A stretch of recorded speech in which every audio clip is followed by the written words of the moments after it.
ఒదిగి ఉన్నాం, వినయంగా ఉన్నాం, ఎవరి జోలికి మనం వెళ్ళలేదు, ఎవరిని మనం ఏమల్లా.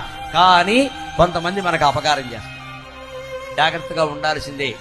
మనం ఎవరికి ఏం చేయలేదు కదా, వారెందుకు చేస్తారో అనుకోవద్దు. వారి గుర్తే మనం నడిచి పెడుతున్నామండి, ఒక గుమ్మం కొంచెం పొట్టిగా ఉంది, నాకు తల వంచే అలవాటు లేదు అని వెళ్ళే మనకు తల పగిలిపోతుంది. ఇక్కడ తల వంచాలి, తప్పదు. ఇప్పుడు లక్ష్యాన్ని సాధించాలి అంటే లక్ష్యం మీద దృష్టి పెట్టకూడదమ్మా, చాలా పొరపాటు. విద్యార్థులు అక్కడే దెబ్బతింటారు. లక్ష్యం మీద దృష్టి పెడితే పడిపోతాడు ముందుకి. లక్ష్యాన్ని సాధించే మార్గం మీద దృష్టి పెట్టాలి, అప్పుడు లక్ష్యాన్ని సాధిస్తాడు. Slow and study wins the race, ఇంగ్లీషులో చెప్పే మాట. నెమ్మదిగా చెయ్యి, సావధానంగా చెయ్యి, సావకాశంగా చెయ్యి, స్థిరంగా చెయ్యి, తప్పు లేకుండా పని చేయి. నువ్వు ఖచ్చితంగా లక్ష్యాన్ని సాధించినట్టే లెక్క. లక్ష్యం మీద మనం దృష్టి పెట్టాలి, అప్పుడు మనం గెలుస్తాం ఖచ్చితంగా.